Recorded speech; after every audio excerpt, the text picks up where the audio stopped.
இன்றைய நம்பிக்கையின் வார்த்தை, நான் உங்களில் அன்பாயிருக்கிற போல நீங்களும் ஒருவரிலொருவர் அன்பாயிருக்க வேண்டுமென்பதே என்னுடைய கற்பனையாயிருக்கிறது. யோவான் அதிகாரம் 11 இயேசு சிலுவையில் அறையப்படுவதற்கு முன்பு விசாரணை நடந்து கொண்டிருந்த போது அவருடைய சீஷன் பேதுரு பிரதான ஆசாரியனின் வேலைக்காரர்களுக்கு முன்பாக இயேசுவை 3 முறை மறுதலித்தார். இது இயேசுவுக்கும் பேதுருவுக்கும் இருதயத்தை உடைக்கும் சவாலான தருணம். பிரிதவேனும் இயேசு மரித்தோரிலிருந்து எழுந்த பிறகு அழகான சம்பவம் ஒன்று நடந்தது.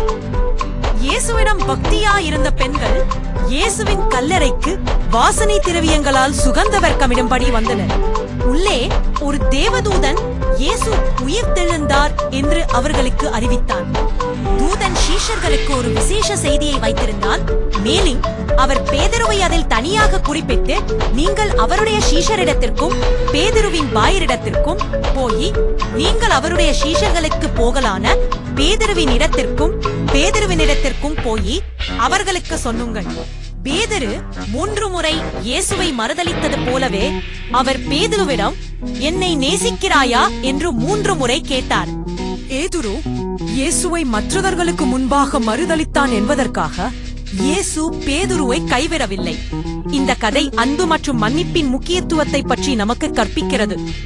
நாம் தவறு செய்தாலும் அல்லது ஒருவரை மறுதலித்தாலும் கூட அன்பு உறவுகளை மீட்டெடுக்கும்.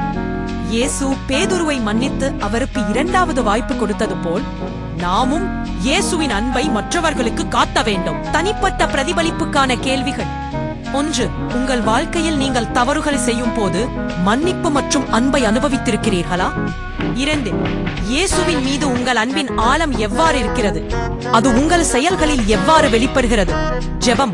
கர்த்தராகிய இயேசுவே, நீர் என்னை நேசிக்கிறது போல நான் மற்றவர்களை நேசிக்க எனக்கு உதவி செய்யும். ஆமென்.